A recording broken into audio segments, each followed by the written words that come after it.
Merci. Bonjour à tous.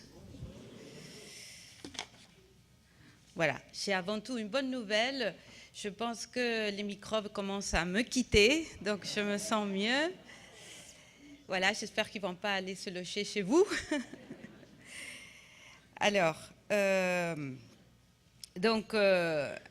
merci à la commission théologique d'avoir collecté et synthétisé les questions. En fait, quand ils me les ont transmis hier soir, moi je pensais qu'ils allaient me donner 1, 2, maximum 3 questions. J'ai eu plus d'une vingtaine de questions.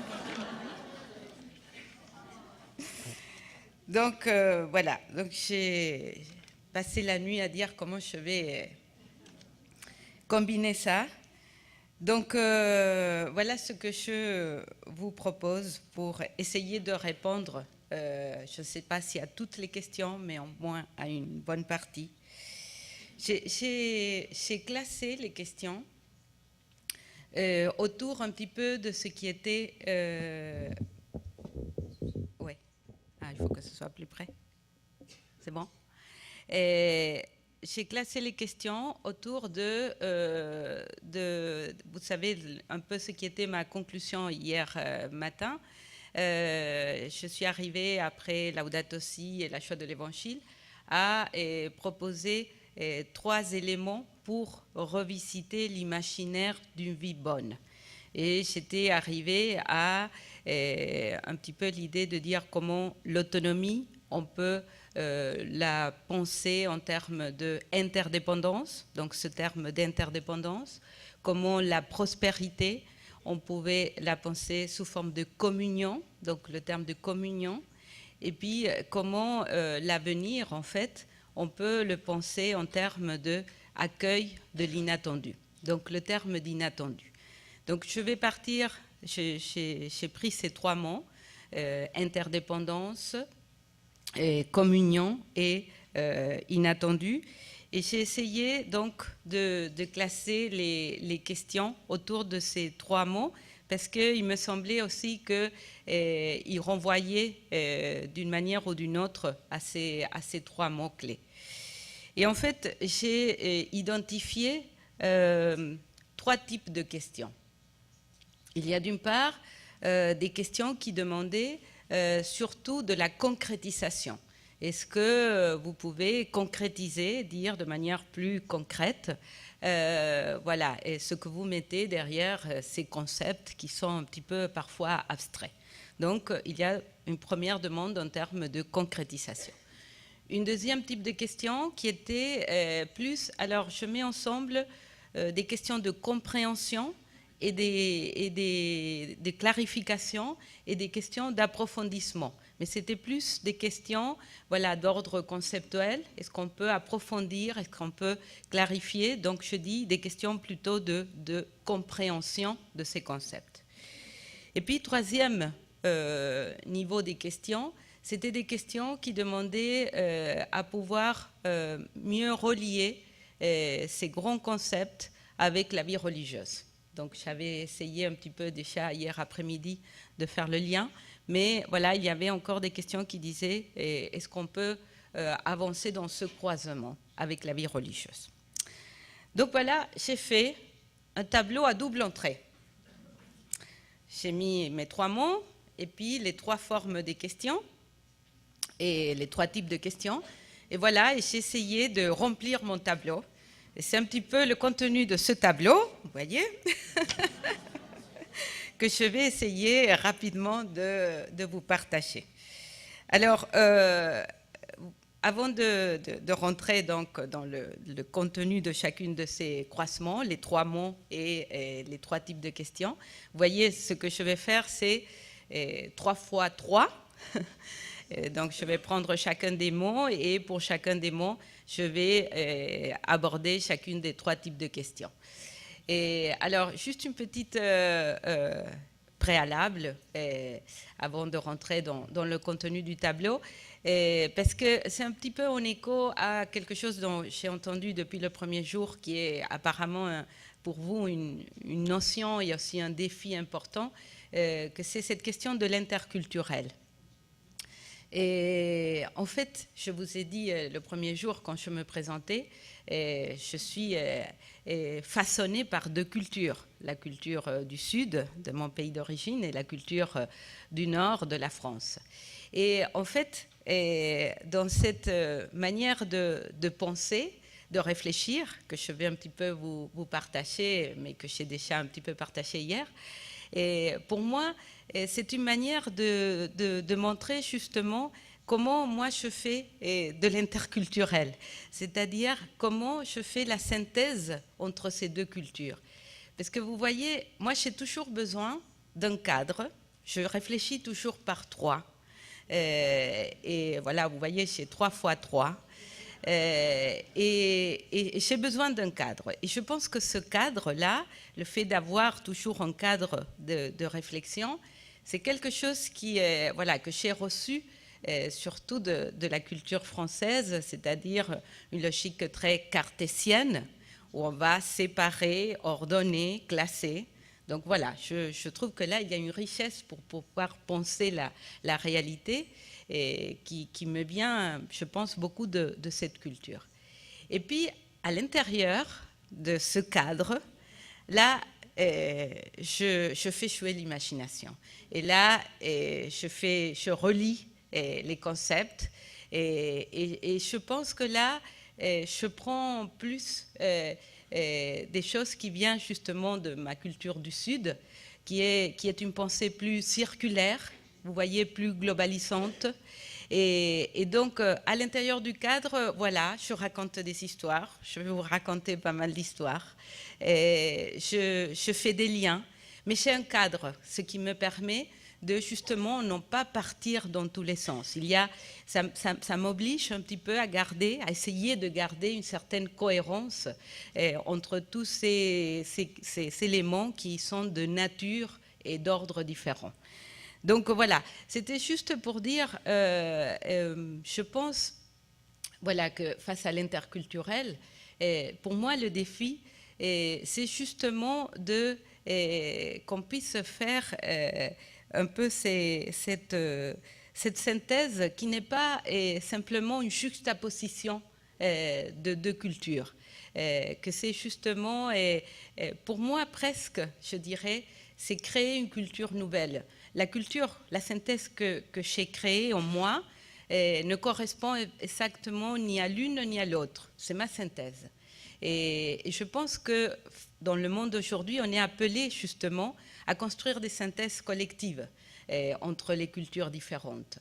Et voilà, donc ça c'est un petit peu mon expérience personnelle, mais je pense qu'aujourd'hui, dans ce monde qui est de plus en plus connecté, et donc où on est de plus en plus conscient de la différence des cultures différentes, pour faire du commun, justement, il faut dépasser, on l'a entendu aussi le premier jour, l'interculturel, c'est pas du multiculturel, c'est pas du mettre les différences les unes à côté des autres, mais c'est de se laisser interpeller, interroger et féconder les uns par les autres. Donc voilà, c'est un petit peu ce que le résultat un petit peu de ma réflexion à partir de vos questions est un peu coloré, je dirais, de mes deux cultures d'appartenance. Alors, je rentre donc dans mon tableau. Donc je vais commencer par l'idée d'interdépendance. Vous savez, ça renvoyait à ce principe de tout est lié, ou cette règle de le tout est supérieur à la partie. Donc, que j'avais finalement associé à cette notion d'interdépendance et de comment penser l'autonomie comme interdépendance plutôt que comme indépendance ou comme autosuffisance. Alors, donc, je commence par la première. Je vais commencer toujours par une petite histoire, donc, pour répondre à cette demande, à cette question de concrétiser. Et comment est-ce qu'on peut concrétiser, comment est-ce qu'on peut incarner, illustrer cette expérience de l'interdépendance. Et là, je vais le faire à travers une toute petite histoire qui, pour moi, répond à une des questions qui était posée, c'était, j'avais parlé hier à propos de l'encyclique, que le pape nous invitait à penser la clameur des pauvres et la clameur de la terre comme une seule et même chose. Et donc, voilà, il y avait une question qui disait comment est-ce qu'on peut associer ces deux types de clameurs. Alors, voilà, pour moi, c'est justement là qui peut être appelée l'idée d'interdépendance. Mon histoire, ma petite illustration, renvoie à une expérience dans un monastère. Et en fait, voilà, en France, autour de la question écologique,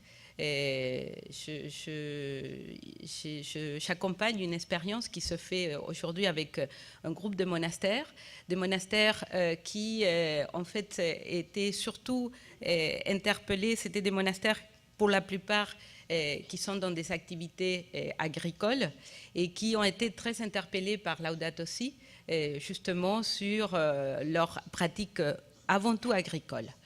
Et donc, ils se sont intéressés à la permaculture. Vous savez, la permaculture, c'est cette pratique qui n'est pas uniquement une manière d'exploiter la terre, mais qui est, en fait, les gens qui défendent ça, ils disent que c'est vraiment une manière de vivre, une philosophie de vie, qui est fondée sur l'idée qu'on va essayer de développer la complémentarité entre les plantes, au lieu de produire toutes des choses les mêmes, mais séparément. Voilà, c'est fondé sur la complémentarité. Donc voilà, j'accompagne un petit peu ces monastères qui, en fait, à partir de la permaculture, sont allés à s'interroger sur des choses, sur toute leur vie monastique, comment pouvaient rentrer en écho avec l'invitation de Laudato Si, de la conversion écologique. Et donc, c'est un des monastères qui a été un petit peu à l'origine de cette démarche. C'est le monastère de Maïlis, et c'est dans le sud de la France. Et ils produisent une plante médicinale, et ils la produisaient de manière industrielle, en fait, voilà, avec de manière très, avec des produits chimiques, en fait, agriculture classique. Et voilà qu'ils avaient commencé à réfléchir sur le fait de dire que peut-être il fallait changer le mode de production. Et en fait, le frère qui était responsable de cela, voilà, s'était beaucoup intéressé à la permaculture. Il voulait faire cette transformation, surtout la plante. Il avait vu qu'il y avait une maladie dans la plante, donc il a dit c'est le moment peut-être de faire le changement. Ça faisait longtemps qu'il y pensait, mais en fait, il n'arrivait pas à trouver ni le temps, ni les ressources pour pouvoir, parce que c'est un changement très important en termes de système de production. Et voilà qu'un jour, au monastère, on sonne à la porte. Alors lui, il n'était pas à l'accueil, mais le frère qui devait être à l'accueil était occupé en une autre chose. Donc on l'appelle, on lui dit « Est-ce que tu peux aller ouvrir la porte ?» Alors il va en traînant les pieds, c'est lui qui raconte ça, parce qu'il dit « Mais moi, c'est pas à moi d'être à l'accueil, c'est pas à moi de faire ça, en fait. » Il ouvre la porte et vous connaissez, ça arrive dans les vies communautaires, non?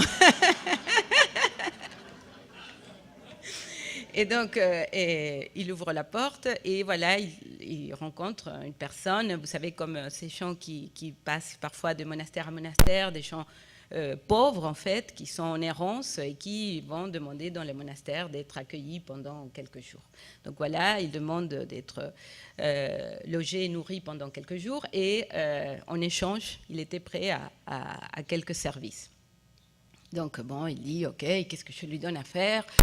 Voilà, et donc il lui dit, bon, je vais le mettre dans les champs, qu'il commence à faire ce que je n'ai pas eu le temps de faire avec voilà, cet aménagement de la terre pour pouvoir démarrer la démarche de permaculture. Donc, il lui dit ce qu'il faut faire et il le laisse. Et en fait, quand il vient le voir à la fin de la matinée, en fait, c'est impressionnant, il avait très bien travaillé. Et donc, du coup, il a dit, mais voilà, on peut aller plus loin. Bon, aujourd'hui, ce monsieur, il a été embauché par le monastère, il est salarié et la démarche de conversion à la permaculture a démarré grâce, vous voyez, à ce petit agacement qui a permis justement de démarrer quelque chose et de voir une ressource là où on ne l'attendait pas. Et vous voyez, clameur des pauvres, clameur de la terre. Là, on a l'association des deux, la pauvreté humaine. Et voilà, sûrement le frère n'aurait jamais pensé que pour démarrer la permaculture, il allait faire appel à quelqu'un de passage au monastère qui venait demander de l'accueil. Et il allait sûrement demander des gens de la communauté ou des gens qu'il connaissait qui avaient ces compétences-là. Et en fait, voilà l'opportunité qui se présente, il l'a saisie. Et voilà que là, les deux pauvretés, je dirais, les deux s'associent en ressources. Et voilà, je pense que c'est ça, si vous voulez, qu'il y a derrière cette idée d'interdépendance entre pauvreté humaine et pauvreté de la nature. Et je pense que, voilà, ce qu'on est invité à faire avec cette idée d'interdépendance, d'associer terre et humain, ou pauvreté humaine et pauvreté de la terre, c'est justement à relier ce que généralement on aborde de manière fragmentée. Je pense que voilà, nous abordons les questions de la pauvreté humaine avec des projets qui essayent de répondre à la pauvreté humaine.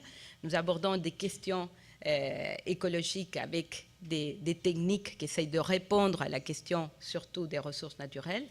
Et que l'idée, c'est justement de relier ces choses qu'en général, on les aborde, on les travaille de manière complètement séparée. Mais cette interdépendance entre pauvreté humaine et pauvreté de la terre, pour moi, est à élargir, d'après ce que nous dit Laudato Si, à tous les niveaux de la vie. Et c'est de dire, voilà, je pense que nous avons des vies qui sont très structurées. Et voilà, chacun de nous est un petit peu spécialiste de quelque chose.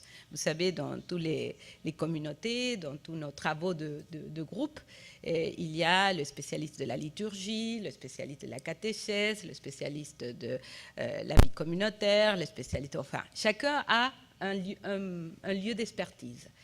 Et voilà, et je pense qu'aujourd'hui, ce qu'on est invité, c'est à quitter un petit peu nos lieux d'expertise et à laisser rentrer dans ces lieux des gens qui, en principe, ne sont pas des experts de la question, mais qui peuvent justement nous apporter des ressources inconnues, nouvelles, et qui peuvent justement nous aider à sortir aussi de ces lieux qui, parfois, nous enferment dans un savoir-faire, une expertise. Et donc, pour moi, l'interdépendance, c'est une invitation au décloisonnement. Je pense que, voilà, on a construit, nos sociétés sont organisées de manière où chacun est appelé à développer, à déployer une expertise, une compétence. Vous voyez, on évalue tout en termes de compétences. Et chacun est identifié à une compétence particulière. Et donc, ça cloisonne parce que chacun est enfermé dans une compétence, dans une étiquette, dans une manière de faire. Et je pense qu'aujourd'hui, justement, l'écologie intégrale, c'est une invitation à sortir de nos compétences affichées, à sortir de nos lieux d'expertise et à créer des liens, à créer de la circulation et à inviter dans ces lieux des gens qui, en principe, justement, ne sont pas les premiers experts ou les gens qui sont reconnus par cette compétence-là. Donc, voilà un petit peu ce que, pour moi, il y a derrière l'idée d'interdépendance, en lien avec ces petites anecdotes liées à la permaculture. Et donc, en termes de compréhension, moi, je voudrais associer ce mot d'interdépendance à un autre mot, qui est le mot d'alliance. Le mot d'alliance.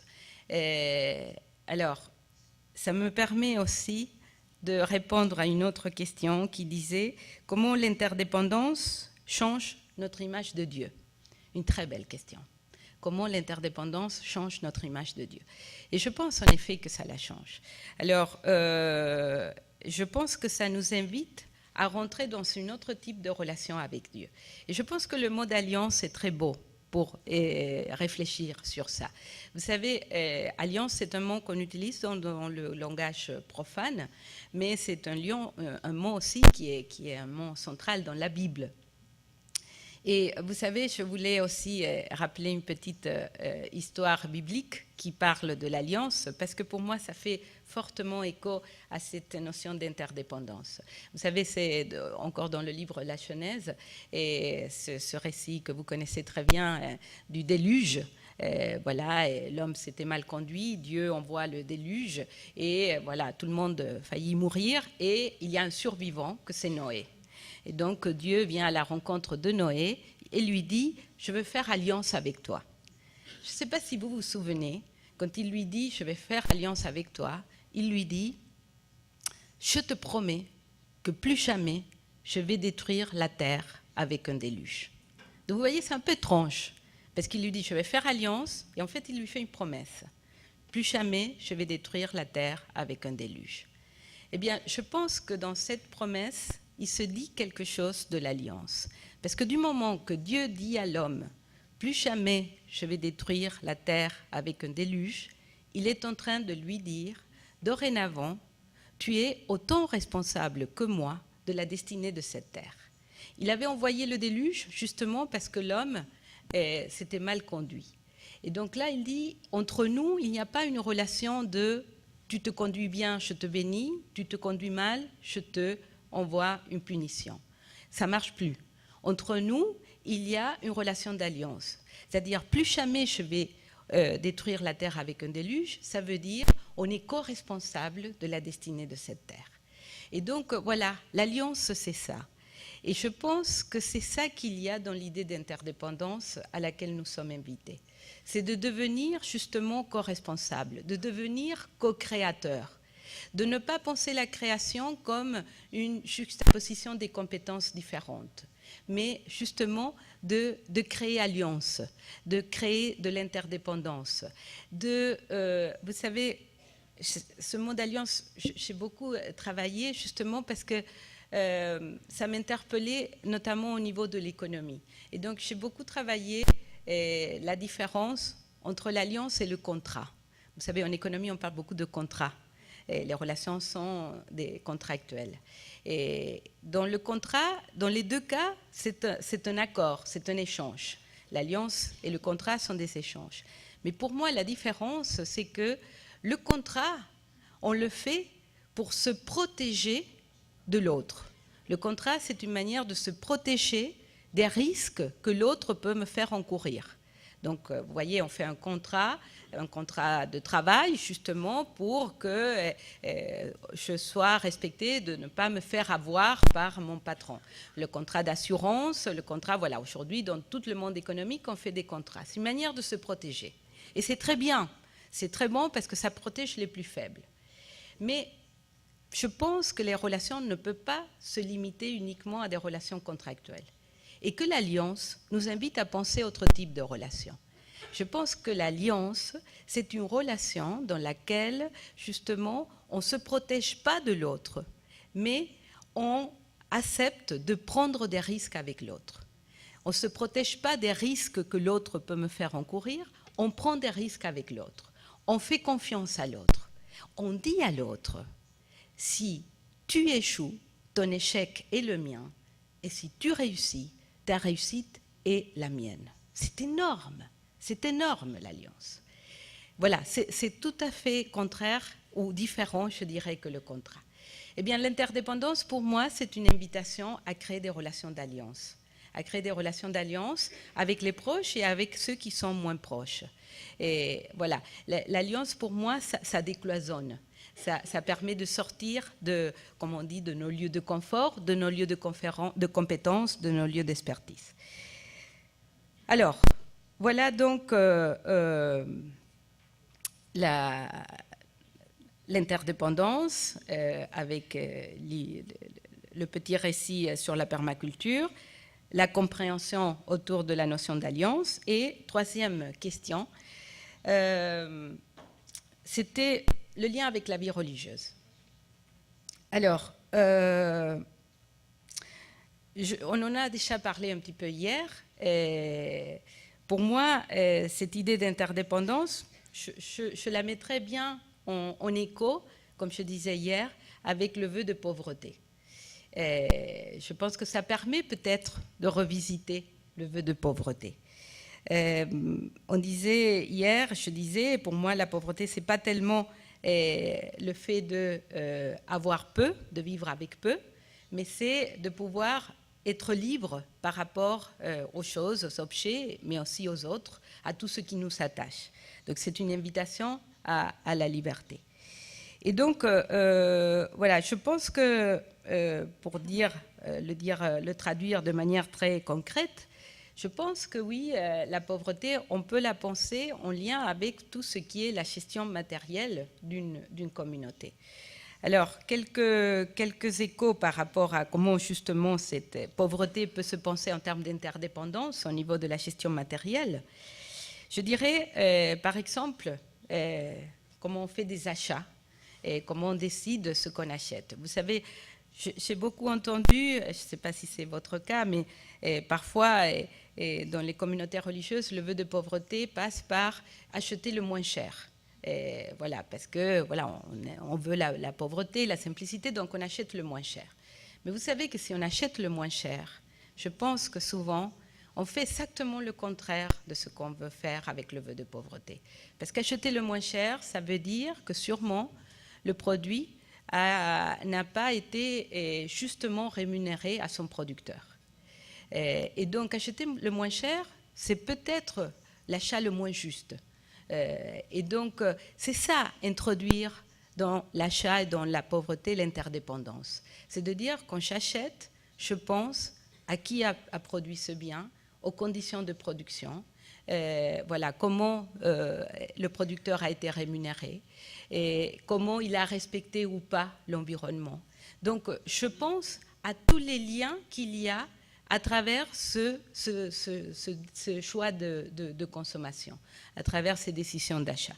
Donc, voilà par rapport aux achats. Je pense, on parlait hier des placements financiers, c'est la même chose. C'est de se dire, voilà, quand on décide le placement financier d'une communauté, de penser à quoi ça sert cet argent. À quoi ça sert cet argent? Je place l'argent et voilà, l'idée quand on place l'argent, c'est d'avoir un bon intérêt, de pouvoir récupérer cet argent avec un bon intérêt pour pouvoir financer des choses qui sont très bonnes, qui sont la vie de la communauté, les projets, les œuvres de l'Institut. Et donc, voilà, on place pour pouvoir avoir un retour qui soit avec un intérêt positif. Eh bien, je pense que là, l'interdépendance, c'est de dire comment cet intérêt a été créé. Et qui a utilisé, qui a bénéficié de cet argent que j'ai placé à la banque ou que j'ai placé dans des titres.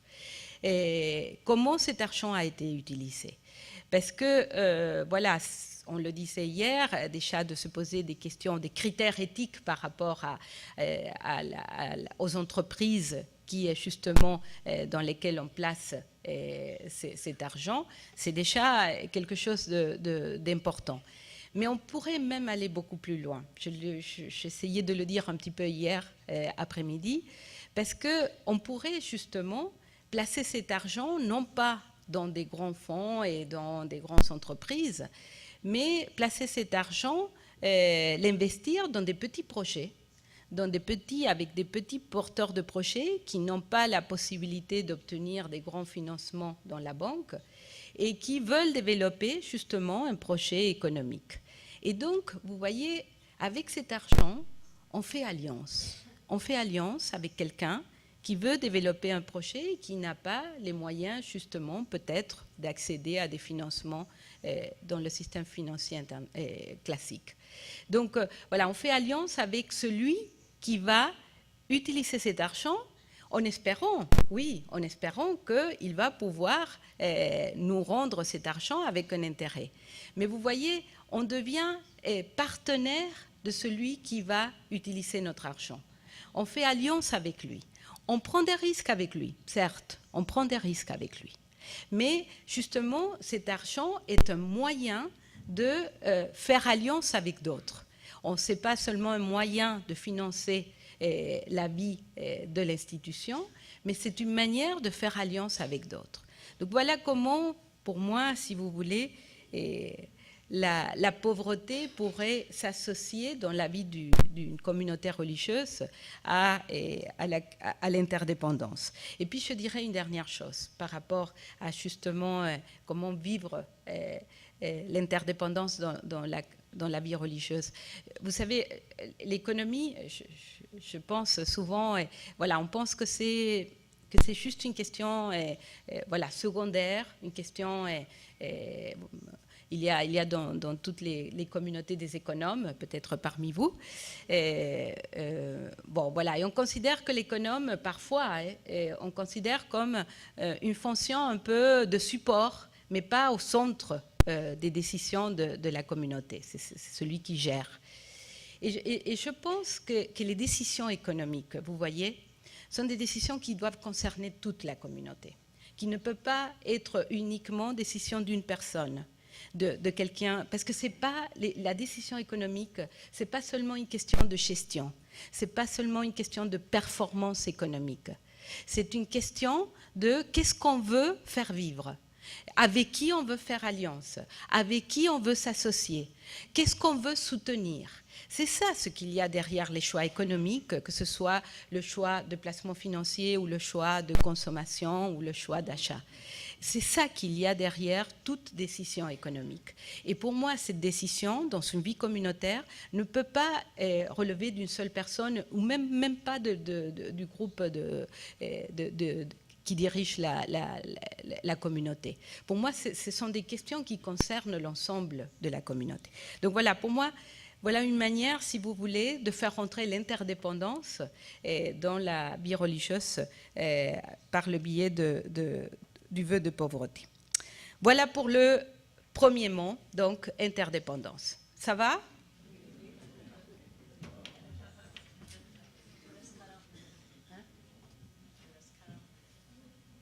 Ok. Merci. Alors, deuxième mot, le mot de communion. Je disais, la prospérité, est-ce qu'on pourrait la penser pas uniquement en termes de bien-être matériel, mais est-ce qu'on pourrait la penser en termes de communion? Et je pense que c'est à ça qui nous invite d'une certaine manière Laudato Si. Donc, premier type de question, la concrétisation. Donc, je vais vous raconter encore une histoire. Alors, c'est une histoire, c'est aussi une expérience. Alors là, que j'ai vécue à l'Arche. Hier, j'ai parlé de Champagné. J'ai entendu que plusieurs parmi vous connaissent les communautés de l'Arche. Voilà, moi, avec l'Arche, voilà, c'est une histoire de découverte, en fait. Je l'ai découvert il n'y a pas très longtemps et on a vécu ensemble une expérience que pour moi m'a beaucoup transformée, je dirais, parce que l'Arche m'a demandé à un moment de faire un travail d'évaluation de leur utilité sociale. Vous savez, moi, dans mon travail de recherche en économie, je travaille sur l'évaluation de l'utilité sociale. Pour moi, c'est une manière, justement, je disais hier, pour moi, l'économie, avant tout, doit être évaluée par sa richesse relationnelle, par ce qu'elle produit en termes de relations. Le problème, c'est que autant c'est facile de mesurer la richesse monétaire, autant c'est difficile de mesurer la richesse sociale, la richesse relationnelle. Et donc, pour moi, là, il y a voilà, du travail à faire pour voir comment on peut identifier et mesurer ce qu'on produit en termes de relations, de qualité relationnelle. Donc, c'est aujourd'hui mon principal travail au niveau de la recherche en économie. Et donc, l'Arche, sachant que je travaillais là-dessus, m'avait demandé est-ce qu'on peut évaluer l'utilité sociale de l'Arche. Alors, on pourrait se dire, l'utilité sociale de l'Arche, enfin, c'est facile, il n'y a pas à démontrer. L'Arche accueille des personnes en grande fragilité qui, en général, sont mises à l'écart dans la société. Donc, c'est évident, l'utilité sociale de l'Arche. Mais justement, ce n'est pas ça l'utilité sociale de l'Arche. Ce n'est pas de prendre en charge des personnes qui sont fragiles. L'utilité sociale de l'Arche, c'est comment, à partir de la manière dont l'Arche le fait, que c'est cette expérience de vie communautaire entre des personnes avec handicap et des personnes sans handicap, comment elle dit quelque chose à la société sur la vie ensemble. Et vous savez, ce qui a émergé dans cette étude, c'est que l'utilité sociale de l'Arche pouvait se dire surtout par rapport à la manière dont ils faisaient l'expérience de la fragilité. Pour eux, la fragilité, justement, comme on disait hier, ce n'était pas quelque chose à réparer, à prendre en charge, mais la fragilité est ce qui permet véritablement de créer une relation. Les relations qui sont faites uniquement à travers des compétences, des échanges de compétences, ce n'est pas vraiment de la relation, c'est du contrat, c'est du contrat. Tandis que pour qu'il y ait véritablement de la relation, il faut accepter de partager, d'avouer sa fragilité à l'autre. C'est la fragilité qui crée véritablement de la relation. Voilà, ça c'est juste pour vous dire le cadre dans lequel s'inscrit un petit peu ma rencontre avec l'Arche. Alors, je vous raconte juste une petite expérience. Vous savez, si vous avez un peu... Moi, je ne connaissais pas du tout le monde du handicap mental. Et voilà, j'étais vraiment surprise par ce monde-là. Et donc, vous savez, là, dans le monde du handicap mental, il y a beaucoup d'inattendus en permanence. C'est tous les jours de l'inattendu. Alors voilà, une petite expérience que j'ai vécue. C'était tout au début. Et l'Arche m'avait demandé de pouvoir parler du développement durable dans un rassemblement. Ils fêtaient leur 45e anniversaire, donc il y a 5 ans. Et donc, voilà, on avait organisé une réunion avec un groupe de personnes, des personnes en situation de handicap et d'autres qui les accompagnaient, pour que je puisse parler un petit peu avec eux sur cette idée de développement durable, parce que je ne savais pas très bien comment ils allaient réagir, voilà, qu'est-ce qu'ils s'entendaient derrière ça. Et donc, voilà, on commence la réunion, et donc je dis, est-ce que développement durable, ça vous dit quelque chose? Et alors, il y a une de ces personnes, Jean-Jacques, qui répond, ah oui, oui, oui, ouais. Développement durable. Dans ma communauté, on avait une télévision pour toute la communauté. Maintenant, on a acheté une communauté pour chaque chambre. Pas durable, pas durable. Alors je dis, qu'est-ce qu'il veut me dire? Je réfléchis, je dis, ah ok, j'ai compris. En fait, un seul poste de télévision dépense moins d'énergie que plusieurs postes de télévision. Donc évidemment, c'est moins durable parce qu'on dépense plus d'énergie.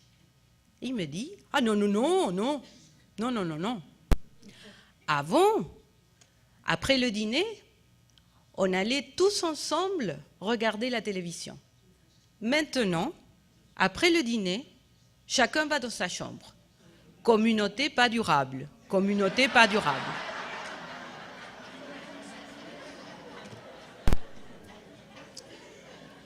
Voilà. Vous voulez que je parle de la communauté? Il avait tout compris. Donc, voilà. Pour moi, c'est ça. Et c'est ça, la communauté. Il y avait une question qui disait comment justement penser un tout qui n'est pas uniquement la somme des parties. Voilà un très bel exemple.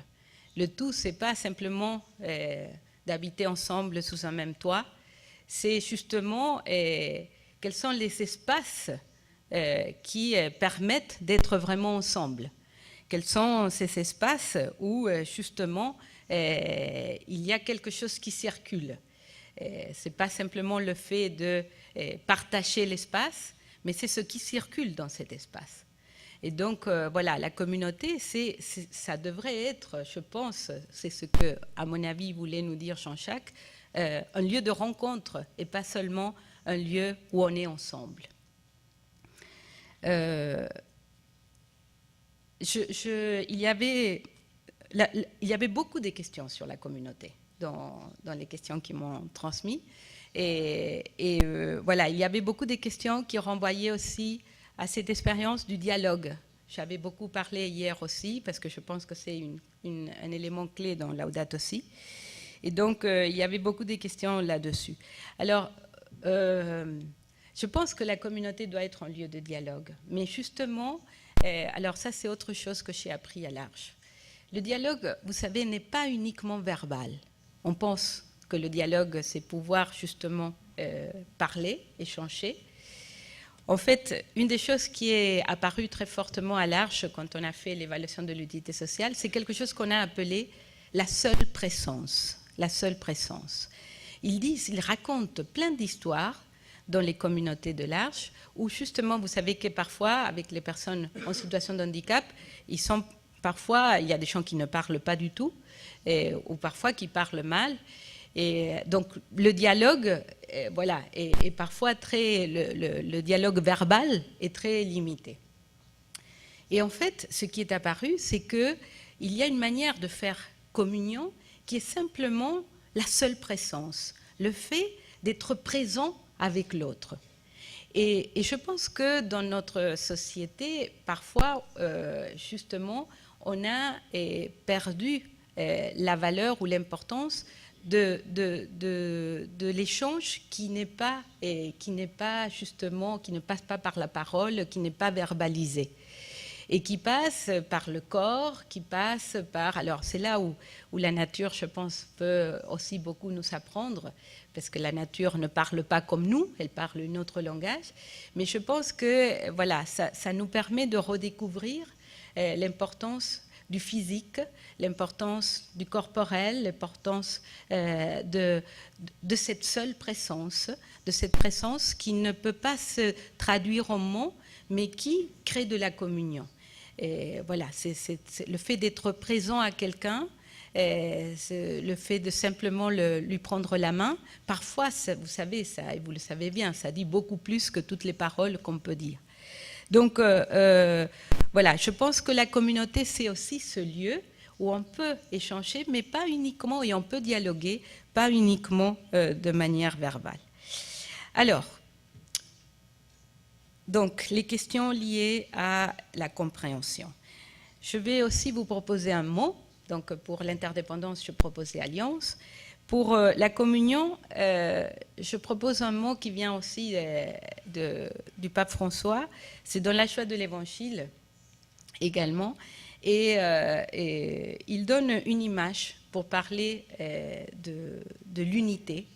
Et il donne deux images, justement, pour montrer ce que la communion devrait être et ce qu'elle ne devrait pas être. Et que je trouve que ce sont deux images très significatives, très parlantes. Il dit, quand on parle d'une unité, on pense souvent à une sphère. Vous savez, un cercle, une sphère, comme un ballon. Et donc ça, c'est une manière de penser l'unité, la communion. Le problème dans la sphère, c'est que chaque point perd sa singularité. Dans la sphère, tous les points de la sphère, toutes les parties de la sphère sont pareilles, sont les mêmes. Et chaque point de la sphère a la même distance par rapport au centre. Donc là, il y a une unité qui devient uniformité. Et il dit, en fait, l'unité ne devrait pas prendre la forme d'une sphère, elle devrait prendre la forme d'un polyèdre. Vous savez ce que c'est un polyèdre? Un polyèdre, c'est une figure qu'il y a beaucoup de facettes. Vous voyez par exemple un diamant. Donc c'est une unité, mais avec des facettes différentes. Donc chaque point du polyèdre garde sa singularité. Chaque point a une distance différente par rapport au centre. Donc le polyèdre, c'est une unité qui garde la différence de chaque partie. Et donc, il dit, voilà, l'unité devrait se penser en termes de polyèdre plutôt que de sphère. Et je pense que là, il y a une belle image de la communauté, une belle image de la communion. C'est-à-dire, la communion, la communauté ne devrait pas gommer les différences. La communauté doit justement permettre à chacun d'être différent. Mais la communauté est ce lieu qui met en dialogue les différences. Donc voilà, c'est ça la communion. Ce n'est pas le fait de supprimer les différences, mais c'est cet espace, ce lieu qui permet de mettre en dialogue les différences. Et alors, voilà, je dirais par rapport à il y avait là, je disais, beaucoup de questions. On demandait les composantes du dialogue, comment on crée une conscience collective, comment on passe de ce qui est dû à cette posture du don. Est-ce qu'il n'y a pas quelque chose finalement qui est toujours non négociable? Donc il y avait beaucoup de questions sur comment on fait du commun, comment on fait de la communauté.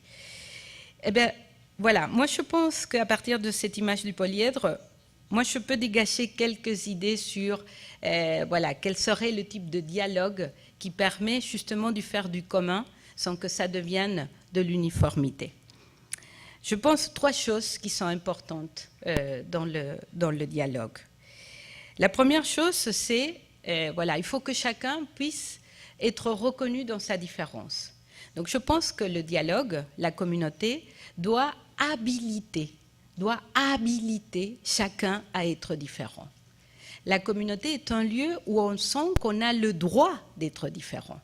On fait partie, on appartient, mais avec sa singularité, avec sa différence. Et même la communauté, je dirais, devrait être le lieu où chacun sent qu'il peut déployer sa singularité, sa potentialité, ses richesses propres. Donc voilà. Le dialogue, pour moi, c'est ce lieu qui reconnaît chacun différent et qui habilite chacun à être soi-même. Première chose. Deuxième chose, qui est peut-être l'inverse, pour moi, pour dialoguer, il faut partir de l'idée que je ne détiens pas toute la vérité et que je suis incomplet et que j'ai besoin de l'autre et de la vérité de l'autre. Donc le dialogue, c'est ce qui permet à chacun d'être fécondé par l'autre. Donc ce n'est pas seulement ce qui m'habilite à être moi-même, mais le dialogue est ce qui me permet d'être enrichi par l'autre, d'être fécondé par l'autre, parce que je reconnais que justement je ne connais pas tout et je ne sais pas tout de ce qu'il faut faire. Donc voilà, le dialogue habilite et le dialogue féconde. Et puis troisième élément, pour moi, le dialogue et la communauté, c'est cette expérience qui, en même temps, fait déplacer chacun. C'est cette expérience qui transforme chacun. C'est cette expérience qui permet de faire l'expérience de quelque chose de plus grand que soi. Pour moi, le dialogue et la communauté est une expérience de transcendance. Ça permet à chacun, justement, de faire cette expérience de quelque chose de plus grand. Et donc, vous voyez, ça habilite, ça féconde et ça transforme et même ça transcende. C'est-à-dire, ça me permet d'aller ailleurs. Ça me permet, justement, avec les autres, de toucher quelque chose qui est bien plus grand que ce que je porte. Donc voilà, si vous voulez, quelques éléments qui me semblent qui pourraient être intéressants pour penser le dialogue, pour faire commun, pour faire communauté, une communauté qui prend la forme du polyèdre et non pas de la sphère. Donc voilà pour le deuxième point par rapport à la communion, le polyèdre et le dialogue. Et puis, troisième type de question, c'était le lien avec la vie religieuse. Alors, là, comme hier, je mets en lien cette idée de communion et de dialogue avec le vœu d'obéissance. Je pense, tel que, comme je disais hier, tel que moi je l'entends de l'extérieur, pour moi, l'obéissance est une invitation à l'interdépendance, est une invitation à la co-responsabilité, est une invitation non pas à dire il y a quelqu'un qui décide et les autres qui suivent, mais c'est de dire personne décide toute seule. Mais évidemment, il y a des fonctions différentes, des responsabilités différentes, parce qu'on est différent, Mais justement, il y a de l'interdépendance entre ses fonctions et ses singularités qui constituent un tout. Donc pour moi, l'obéissance, telle que je l'entends, c'est un petit peu cette idée de dire je reconnais que je suis incomplet et que voilà, je suis en permanence enrichi et fécondé par les autres. L'obéissance, c'est un petit peu cette manière de dire voilà, je reconnais en général que pour vivre, j'ai besoin des autres. Et donc que je suis fécondé par les autres. En même temps que moi aussi, j'apporte et j'enrichis les autres. Alors, voilà pourquoi je fais le lien avec le vœu d'obéissance. Alors, moi, je pense là je pense que ça pourrait inviter à penser dans la vie religieuse, peut-être, différentes formes d'appartenance, différentes formes d'interdépendance. Je pense à deux niveaux. Au niveau des expériences communautaires, mais je pense que c'est aujourd'hui la réalité des congrégations, où la vie communautaire a pris des formes différentes. Parfois, c'est voilà, des grandes communautés, parfois, c'est des petites communautés, parfois même des gens qui vivent toutes seules, mais qui font communauté avec un groupe, même si on ne vit pas sous le même toit. Et je pense que là, il y a eu toute une richesse des formes de vie communautaire qui s'est développée dans les congrégations, qui est très intéressante et qui montre bien que la communauté, ce n'est pas uniquement vivre ensemble dans un même espace. Donc voilà, là je pense qu'il y a quelque chose peut-être intéressant à approfondir, à regarder, aussi à donner à voir comment la communauté peut prendre des formes différentes. Mais je pense qu'il y a peut-être aussi quelque chose à penser en termes d'avenir. Alors je sais que je touche là quelque chose qui est très... oui, je dirais délicate, mais que moi, ça me pose question. Je me demande si la vie religieuse ne pourrait pas proposer à certaines personnes une appartenance qui ne soit pas définitive, c'est-à-dire là, on touche la question des vœux définitifs ou des vœux provisoires. Vous savez que le modèle de la vie religieuse est celui justement d'un engagement à vie et que je pense qu'il y a tout son sens, cet engagement à vie. Mais je pense, moi, quand je vois aujourd'hui les jeunes générations, voilà, je travaille beaucoup avec des étudiants, j'entends souvent, on en parlait l'autre jour à table, j'entends souvent parfois des gens qui disent les jeunes aujourd'hui ne veulent plus s'engager, ne sont plus prêts à prendre un engagement à vie. Alors moi, ce que je vois autour de moi, je dirais, moi je ne vois pas ça. Moi je ne vois pas de l'incapacité à l'engagement, mais je vois une forme d'engagement très différente à la nôtre. Moi je vois les jeunes aujourd'hui qui prennent un engagement pendant une année, qui se donnent à fond, voilà, avec une capacité d'investissement incroyable, mais juste pour un an. Et puis, l'année suivante, ils prennent un autre engagement. Voilà, ils se laissent cette possibilité de pouvoir faire des investissements différents, de pouvoir expérimenter des choses différentes, mais avec un investissement énorme, énorme. Et voilà, moi je pense, quand je regarde ça, pour moi ce n'est pas de l'incapacité à prendre un engagement à vie. Pour moi ce n'est pas, je disais, une incapacité à rester fidèle à un projet. Pour moi ça dit quelque chose de différent sur la fidélité. Ça dit qu'ils restent fidèles à quelque chose qui les habite, qui est profond, mais qui prend forme dans des modalités différentes, dans des types d'engagement différents. Et vous savez, aujourd'hui, dans le monde d'aujourd'hui, vous voyez le monde du travail, regardez le monde du travail. Avant, faire carrière, avoir un bon travail, c'est de pouvoir rester dans le même travail toute sa vie et de pouvoir faire carrière dans la même industrie, dans la même entreprise. C'était ça le rêve de toute personne de pouvoir justement faire carrière dans ce même lieu. Aujourd'hui, ce n'est plus le rêve d'aucun jeune.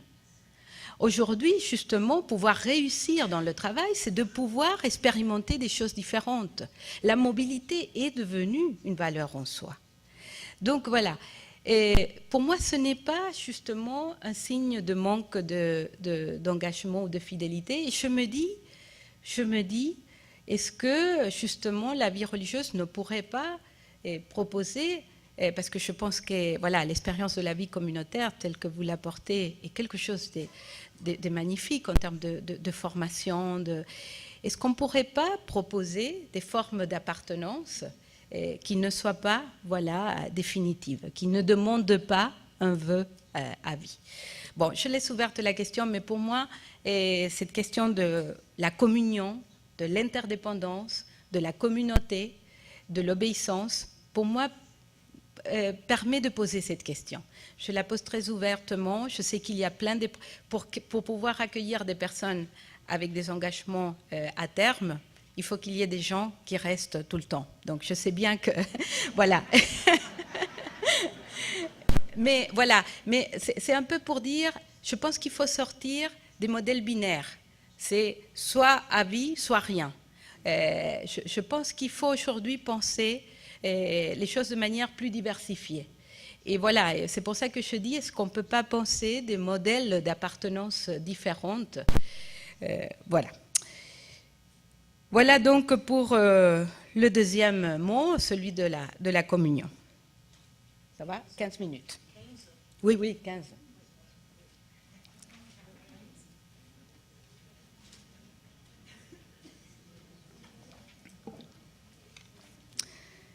Troisième et dernier mot, l'avenir.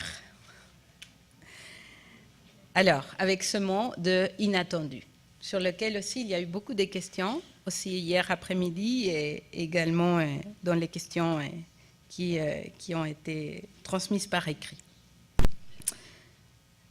L'inattendu. Alors, je commence aussi par une petite histoire. Alors là, c'est encore un autre cadre. C'est en France, dans l'Est, à Épinal. Vous savez, c'est ceux qui connaissent la France peut-être. Voilà, c'est dans l'Est de la France. Une communauté rurale. Dans laquelle voilà, j'avais été. Et donc, du coup, enfin, j'étais allée une fois pour une intervention et j'avais entendu cette histoire que je trouve magnifique. Communauté rurale, donc vous voyez voilà, des familles un peu dispersées dans l'espace. Et donc, un groupe de personnes qui se disent, on a un problème dans notre communauté rurale. En fait, les familles qui ont des enfants ont du mal pour que les enfants puissent aller à l'école. Et donc, est-ce qu'il ne faudrait pas trouver un moyen pour mutualiser le déplacement des enfants à l'école? Et donc, voilà, ils se disent, on va monter un projet pour acheter un minibus qui passe chercher les enfants et qui les emmène à l'école. Et voilà, donc ce qui se fait, vous savez, dans plein d'endroits. Donc, ils montent le projet, ils vont à la mairie et ils présentent le projet. Et la mairie dit, ah oui, en effet, il y a ce besoin-là, c'est juste. Et donc, ils donnent la subvention. Et voilà, l'association achète le minibus, embauche le chauffeur, et ça fonctionne très bien pendant une année. Le minibus va chercher les enfants et les déposer à l'école. Parfait. Année suivante, l'association dit, bon voilà, ça a bien marché, donc on va renouveler notre demande de subvention. Donc ils vont à la mairie, ils disent, bon voilà, est-ce que vous pouvez à nouveau nous donner de l'aide financière pour continuer le projet? Et alors la mairie dit, ah, non, cette année, je ne peux pas.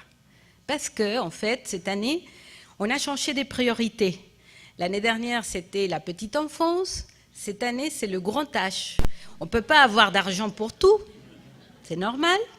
Et donc, cette année, on va privilégier les projets qui sont pour les personnes plutôt âgées. Donc, c'est dommage, mais voilà, on n'a pas d'argent pour tout. Donc, c'est légitime, la réponse. Ce n'était pas qu'ils étaient méchants, enfin, c'est... Et donc, voilà, l'association se trouve sans argent et ne peut pas continuer le projet. Et donc, qu'est-ce qu'ils font? Ils réfléchissent et ils disent, voilà, oui, on peut aller chercher de l'argent ailleurs, un autre bailleur de fonds. Et en fait, ils font une autre chose que je trouve géniale. Ils disent, alors, on va proposer à la mairie un autre projet avec le même minibus. On a vu que, également, au milieu rural, il y a beaucoup de personnes âgées isolées qui ont du mal pour venir en ville faire leurs courses. Et donc, on va proposer un projet de minibus qui va chercher les samedis les personnes isolées pour venir faire les courses et les ramener ensuite chez elles. Et donc, ils présentent le projet avec le même minibus, le même chauffeur, mais pour les personnes âgées. Et la mairie dit, OK, ça va. Et voilà que le minibus, à partir de là, est utilisé et pour les enfants et pour les personnes âgées. Alors voilà, pourquoi je trouve cette histoire géniale? C'est que, vous voyez, c'est parce qu'il y a eu le refus de la mairie que l'association s'est posé la question s'il pouvait développer une activité supplémentaire à celle qu'elle faisait déjà. C'est la limite, c'est l'obstacle qui a poussé à créer du nouveau. Vous voyez? Et donc, c'est vrai, ils ont trouvé une ruse, mais la ruse les a permis de développer quelque chose de nouveau, que peut-être ils n'auraient jamais fait, puisque le projet fonctionnait bien, il répondait bien aux besoins auxquels ils voulaient répondre, ils ne l'auraient jamais fait s'il n'y avait pas eu le refus de la mairie. Donc, voilà, pour moi, cette petite histoire dit pour moi un petit peu ce qu'il y a dans cette idée de l'inattendu. Pour moi, l'inattendu et le nouveau, l'inconnu, est toujours associé à l'expérience d'une limite, à l'expérience d'un obstacle. Vous savez, je disais hier, en parlant d'Henri Atlan, je disais il y a deux formes de vie et deux formes de mort. Et les deux formes de vie, c'est la vie par continuité et la vie par renouvellement. Et vous voyez, quand tout marche bien, on est dans la continuité. Parce que ça marche, donc ça roule. Donc on reproduit ce qui marche bien. C'est normal. Comment est-ce qu'on se pose la question de faire autrement? Quand il y a un obstacle, quand ça ne marche pas, quand il y a une limite, quand ce qui marchait, justement, est bloqué. Et c'est seulement à ce moment-là qu'on se pose vraiment la question de faire autrement. Et donc, voilà, pour moi, le nouveau, l'inattendu, arrive en général quand on fait cette expérience de la limite, cette expérience de quelque chose qui bloque, qui justement nous dit, bon, maintenant, voilà, on ne peut plus continuer ce qu'on faisait parce que, voilà, il y a un obstacle. Comment est-ce qu'on peut faire autrement?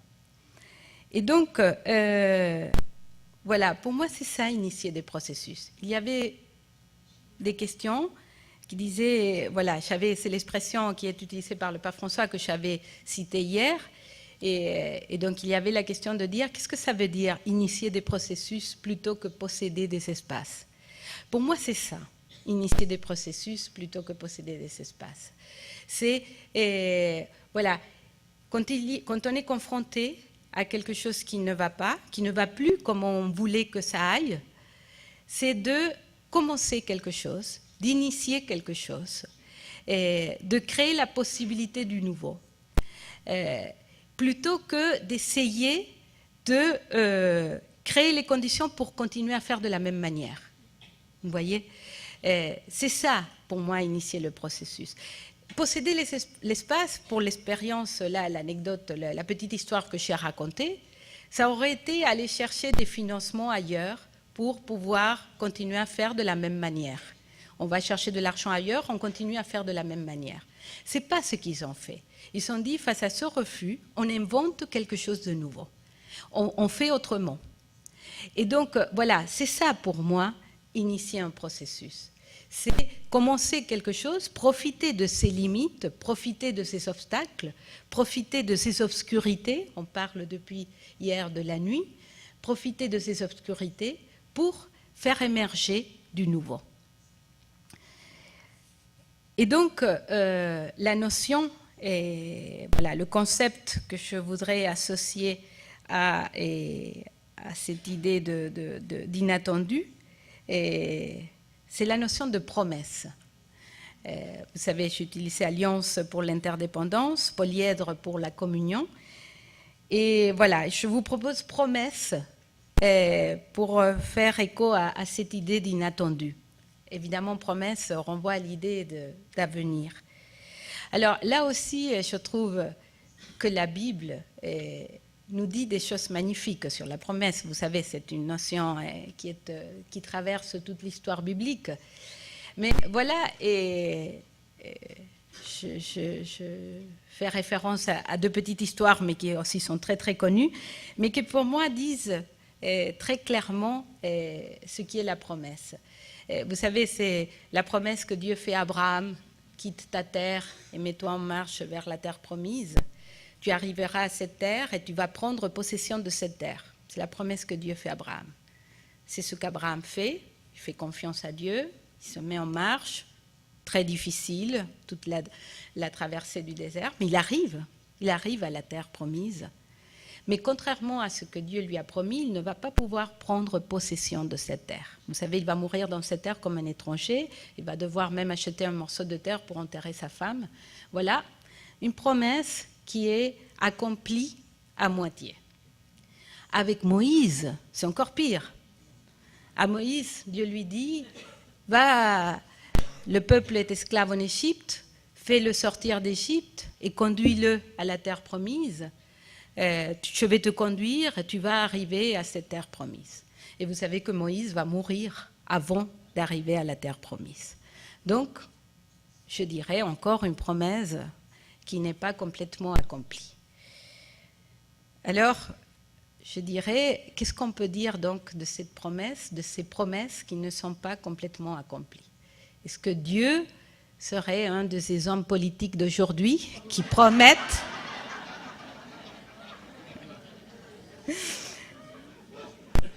Alors, je pense que non.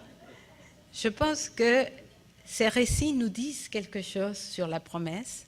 Ils nous disent que la promesse, ce n'est pas tellement le but à atteindre, mais que la promesse est ce qui met en marche vers un meilleur possible. L'important de la promesse, ce n'est pas le but. L'important de la promesse, c'est la mise en marche. Et vous voyez, dans ces deux récits, c'est ça.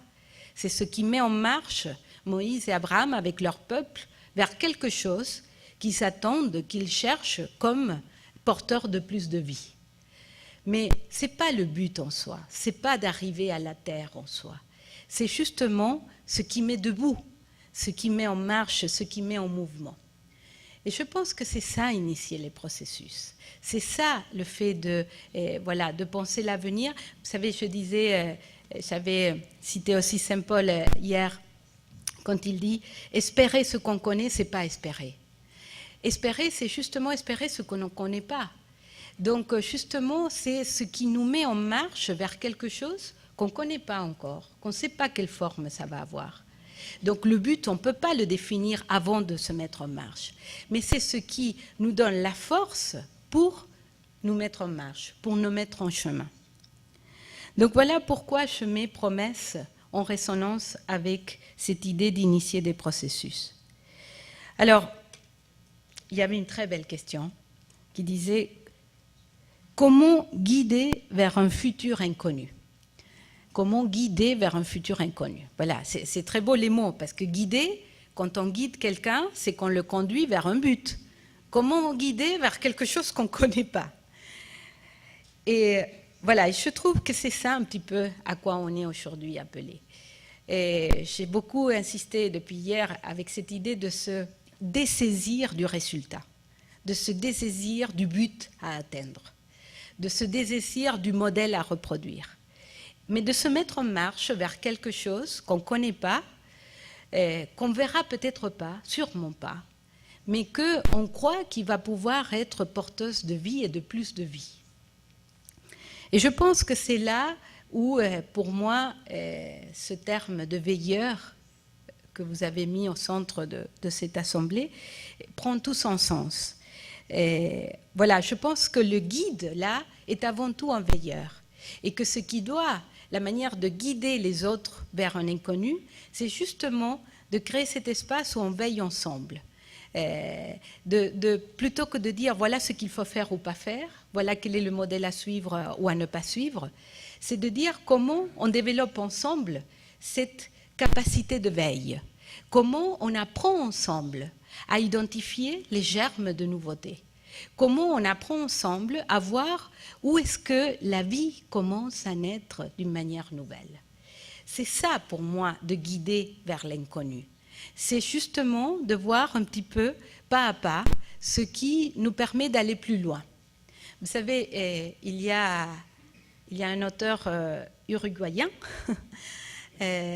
qui s'appelle Galeano, qui a une très belle définition de l'utopie. Il dit l'utopie, c'est comme une dame qui est devant nous à l'horizon. Et donc, l'utopie, c'est cette dame-là. Et nous, on fait un pas vers elle et elle s'éloigne d'un pas. Nous, on fait 2 pas et elle s'éloigne de 2 pas. Et donc, il dit, mais à quoi ça sert l'utopie? Et il dit, ça sert à ça, à marcher. L'utopie est ce qui est toujours devant nous, c'est ça la promesse. Et quelque chose, c'est pas quelque chose qui est irréalisable et qui nous fait sortir de la réalité. Non, c'est pas en ce sens-là qu'on parle d'utopie. L'utopie, c'est cette promesse qu'on ne connaît pas, ce but qu'on ne connaît pas encore, mais que nous tire vers l'avant, nous tire toujours, nous met en mouvement. Et je pense que c'est ça, guider vers l'inconnu. C'est de développer, de déployer ensemble ces capacités de veiller pour aller toujours plus loin, pour se sentir toujours en marche vers quelque chose d'autre. Vous savez, il y a aussi un... oui, je suis dans l'horaire. Et je vais juste 3 minutes. Le temps est supérieur à l'espace. On peut prendre 5 minutes? Oui. Yes. OK. Et, il y a un autre auteur, un Italien qui s'appelle Esposito, qui a beaucoup travaillé sur la communauté. Et il dit quelque chose de très beau sur la communauté. Il dit que la communauté, vous savez, quand on parle de communauté, on peut le dire pour les communautés religieuses, mais pour une communauté nationale, une communauté civile, un groupe, il dit en général, on pense à ce qu'on a en commun, à nos acquis communs, à notre histoire commune, à nos racines communes, à notre patrimoine commun. La communauté est définie, vous voyez, les communautés nationales sont définies par une histoire commune, par un patrimoine commun. Et il dit, c'est pas ça ce qui fait une communauté. Ce qui fait une communauté, c'est pas ce qu'on a en commun, mais ce qui manque en commun. C'est le manque commun qui fait communauté.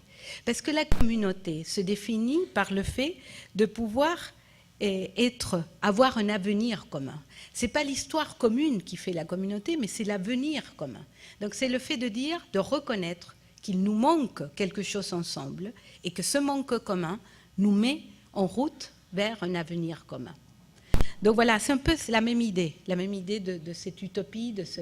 Voilà, l'utopie est un manque, quelque chose qu'on n'a pas encore, et qui nous tire vers l'avant et qui nous met en route vers ce meilleur possible.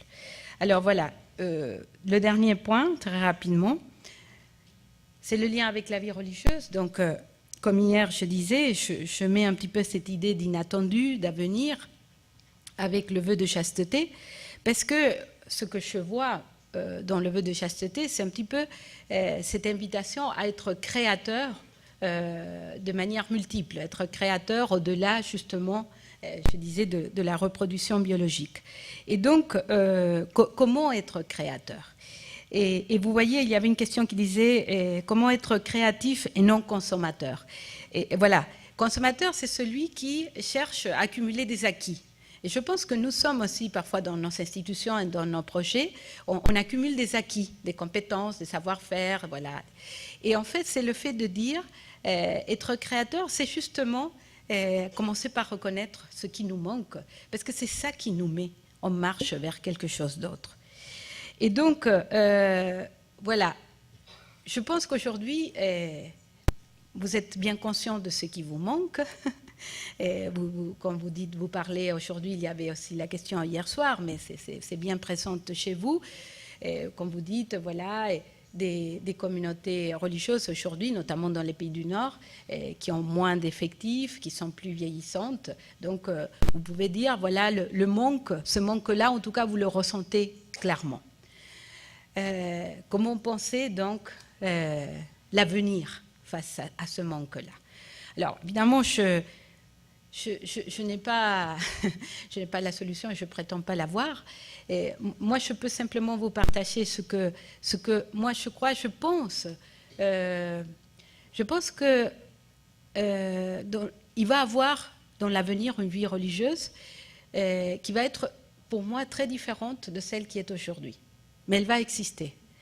Et je pense que vous ne la verrez pas, moi non plus. Mais que vous êtes aujourd'hui les accoucheurs de cette vie religieuse nouvelle. Vous ne la verrez pas, mais vous pouvez la rendre possible. Et que pour cela, justement, il faut bien identifier qu'est-ce que vous voulez communiquer, partager, transmettre à ceux qui vont inventer cette vie religieuse de demain. Je pense que ce qu'il y a à communiquer, à transmettre, ce n'est pas ni une institution, ni même un mode de vie particulier, mais c'est le souffle. C'est ce souffle qui vous a engendré, c'est ce souffle qui vous a donné envie de vous engager dans l'institution dans laquelle vous êtes et d'appartenir à ce mode de vie. C'est le souffle qu'il faut garder. Et c'est ce souffle-là qu'il faut arriver à transmettre et à communiquer. Et ce souffle aujourd'hui, je pense qu'il faut le penser surtout par rapport aux autres gens, aux gens qui sont autour de vous, qui travaillent avec vous, mais qui sont peut-être ceux qui vont être les passeurs de cette vie religieuse de demain, qui sont les laïcs avec lesquels vous travaillez, qui sont les communautés du Sud avec lesquelles vous êtes en lien. Et je pense que là, il y a des questions à se poser sur les types de liens avec les laïcs et les types de liens avec les communautés du Sud. Qu'est-ce que vous transmettez à ces laïcs associés, à ces laïcs amis qui sont autour de vous, et avec ces communautés du Sud qui appartiennent au même institut que les vôtres? Qu'est-ce que vous communiquez? Est-ce que vous communiquez, comment est-ce que vous communiquez le souffle? Je le dis par exemple, vous savez, je pense aujourd'hui les congrégations travaillent beaucoup avec les laïcs, notamment celles qui sont dans l'éducation et la santé. Heureusement qu'il y a les laïcs pour donner suite à ce que vous avez initié, au processus que vous avez commencé. Mais vous voyez, parfois je sens que et les laïcs et les communautés du Sud sont pris un peu comme des petits-enfants. Et je pense que il faut les prendre comme des adultes et comme des vrais partenaires. Ils ne sont pas seulement des petites mains pour continuer ce que vous avez commencé. Et je ne le dis pas, je pense que là, il y a quelque chose à creuser, à approfondir, et que peut-être il y a justement des nouvelles formes d'interdépendance à penser. Et évidemment, vous êtes différents, hein. C'est pas pour dire qu'il ne faut pas prendre les laïcs comme des religieux, c'est différent. Mais je pense qu'il y a des liens peut-être, et que le souffle va se communiquer dans la mesure où justement vous prenez ces gens vraiment comme des égaux, c'est-à-dire comme des partenaires, et plus que comme des ouvriers qui vont pouvoir donner suite au projet. Donc voilà, c'est juste des pistes, des questions que je me pose, que je les partage avec beaucoup de franchise et aussi beaucoup de... J'espère que vous l'avez senti, et je tiens beaucoup à la vie religieuse, elle m'a beaucoup donné. Et voilà, et c'est pour ça que je dis comment on peut continuer à faire vivre ce que vous avez initié. C'est en ce sens-là que je vous partage tout cela. Et voilà, et que je pense que cette nuit qui n'est pas seulement la vôtre, qui est celle de notre monde, qui est celle de notre société, c'est ce que j'ai voulu beaucoup dire hier, comment ces nuits sont aujourd'hui porteuses de nouveau possible. Comment ces nuits sont aujourd'hui, nous appellent à veiller pour reconnaître ces charmes qui vont permettre de créer un monde nouveau. Merci beaucoup.